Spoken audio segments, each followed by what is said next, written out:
नमस्कार। मैं कमलेश कबीर आपका एक बार फिर स्वागत करता हूं इस नए एपिसोड में। आज के इस एपिसोड में हम बात करेंगे राहुल गांधी कांग्रेस की हालत की। चूंकि राहुल गांधी कांग्रेस चुनाव जीतने में असमर्थ दिखाई देती है। राष्ट्रीय पार्टी की मैं बात नहीं कर रहा, भारतीय जनता पार्टी की क्षेत्रीय दलों के सामने भी बोलना नजर आती है।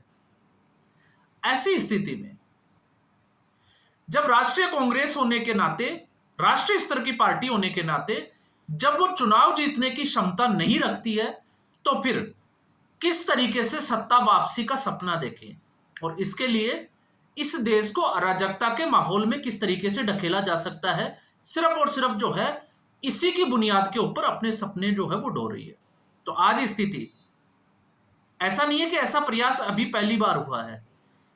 कृषि सुधार कानून आए थे, उससे पहले से ही इसकी शुरुआत हो चुकी थी कि किसी भी तरीके से देश की जनता को भ्रमित किया जाए और उसके बाद में एक ऐसा माहौल तैयार किया जाए जिसमें हालात जो है वो बांग्लादेश जैसे हो। तो एक बार फिर जो है वो उसी की तरह प्रयास किया जा रहा है। जब यह तक कह दें कि भारतीय जनता पार्टी में प्रधानमंत्री नरेंद्र मोदी चोरी से प्रधानमंत्री बने हैं, तो उससे बड़ी बात यह है कि जनता ने मैंडेट दिया है।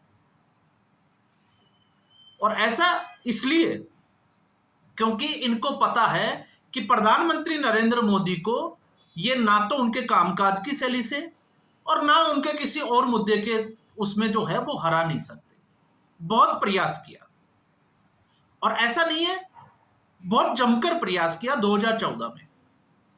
जिस तरीके से उनको उनके काम को, या हम कहें कि चाय वाला और कांग्रेस ऑफिस में चाय बेचने वाला जो है वो मणिशंकर अय्यर की आपको टिप्पणी याद होगी कि चाय वाला जो है वो चाय बेच सकता है कांग्रेस के ऑफिस में। तो आप देखिए, वो चाय वाला प्रधानमंत्री बन गया और पूरी कांग्रेस पार्टी आज लोगों को चाय पिलाने के ऊपर लगी हुई है। फिर उसके बाद में तरह तरह के जो है वो नरेंद्र मोदी के ऊपर आरोप लगाए। लेकिन बात जब सवाल देश का होता है तो राष्ट्रीय हित के मुद्दों पर भी कांग्रेस का रुख जो है वो उसी तरीके से रहा। तो अब कांग्रेस पार्टी में बगावत के सुर, क्योंकि कांग्रेस पार्टी में धीरे धीरे G23 को आप याद करिए वो क्यों छोड़कर गए। ये तो कोई बहुत पुरानी बात नहीं है, 5 साल पुरानी बात है। G23 के सदस्य जो है वो गांधी परिवार की अगुवाई में कांग्रेस पार्टी काम करे इसके लिए तैयार नहीं थे। वो चाहते थे कि अब जो है वो कांग्रेस पार्टी गांधी परिवार से बाहर जो है वो देखना चाहिए, उसमें बदलाव होना चाहिए। तो क्या हुआ, G23 के सदस्यों को खुद को ही बाहर होना पड़ा। कांग्रेस पार्टी के ऊपर आज भी गांधी परिवार का ही कब्जा रहा। और 2014 के बाद में हम तो ये कहें कि राहुल गांधी के आने के बाद से, जब से राहुल गांधी ने सोनिया गांधी से कांग्रेस पार्टी को अपने हाथों में ली, उसके बाद से कितने चुनाव जीते। तो आज उससे बचने के लिए कि कहीं कांग्रेस पार्टी में उनके खिलाफ सवाल खड़े ना हो, तो फिर क्यों नहीं जो है वो चुनाव आयोग के ऊपर पूरा ठीकरा फोड़ दिया जाए। अब जब हम चुनाव आयोग की प्रक्रिया की बात करते हैं तो जिस तरीके से राहुल गांधी ने फैक्ट्स रखे, तो हमने पिछले वाले वीडियो में एक बात की थी कि उनकी रिसर्च टीम ने जो है वो बहुत बढ़िया काम किया, अच्छा रिसर्च किया।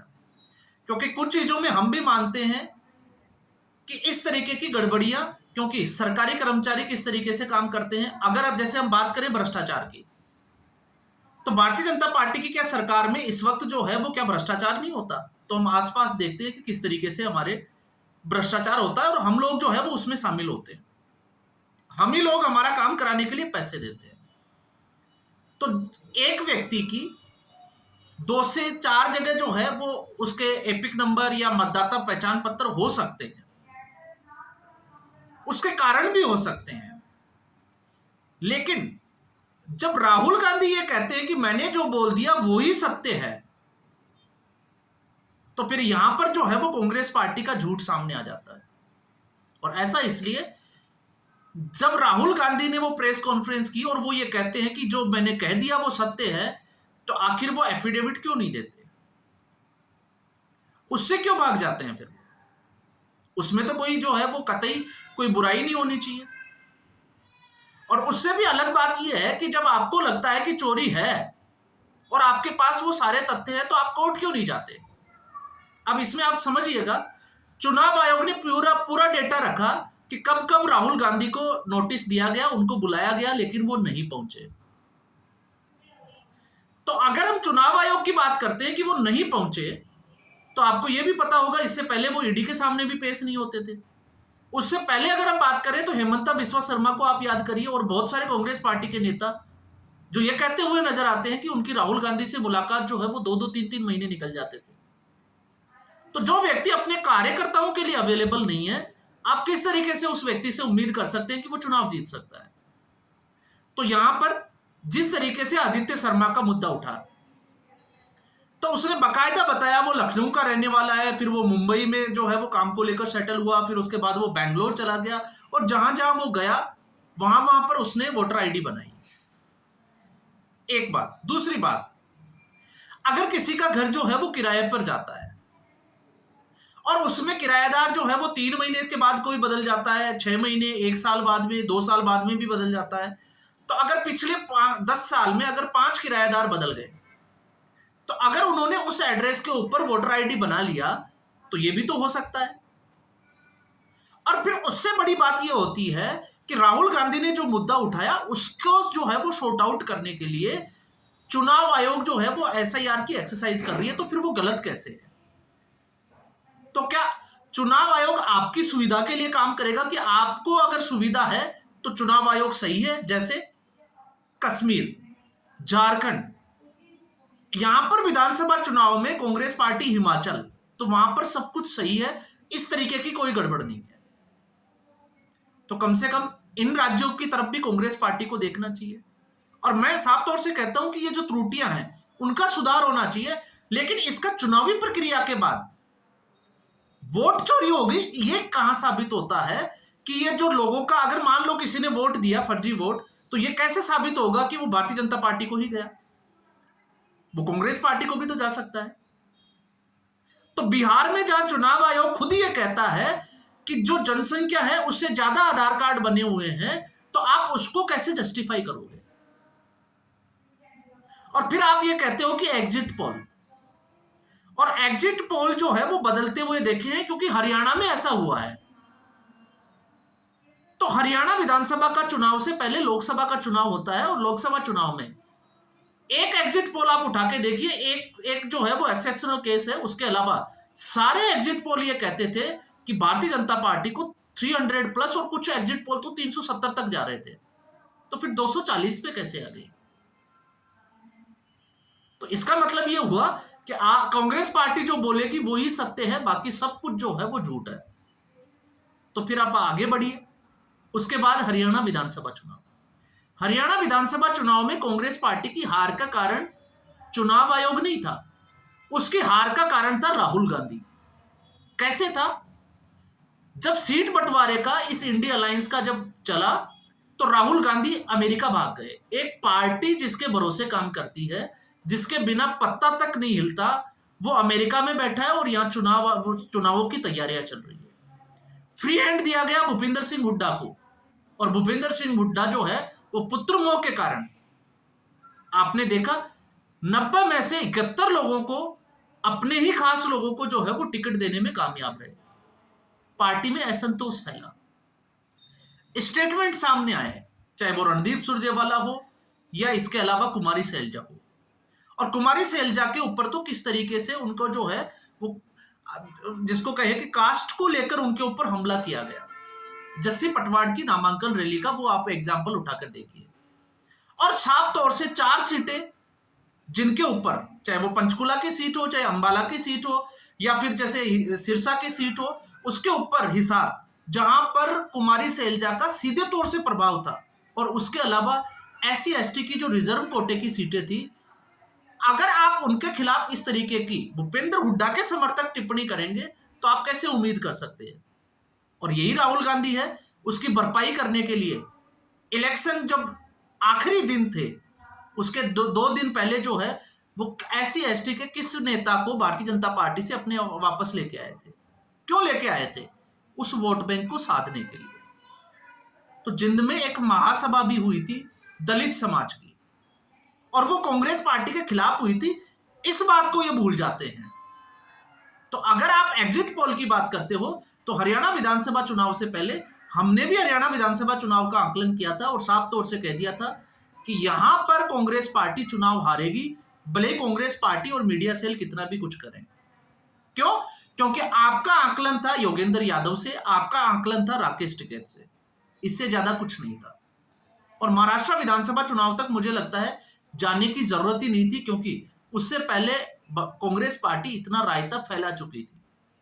क्यों? क्योंकि गठबंधन में होते हुए आप याद करिए, आप कहते हो कि जम्मू कश्मीर वैली में जम्मू को कितना, भारतीय जनता पार्टी को कितना वोट मिला, और जम्मू में कांग्रेस पार्टी को कितना वोट मिला और क्यों मिला। आप अगर इसका आकलन करने बैठोगे तो फिर आपको उमर अब्दुल्ला का स्टेटमेंट याद करना होगा। उमर अब्दुल्ला ने कहा था कि राहुल गांधी को जम्मू में फोकस करना चाहिए। राहुल गांधी जम्मू कितने बार गए, उससे ज्यादा कश्मीर गए, जहां पर उनकी गठबंधन की पार्टी ज्यादा मजबूत थी।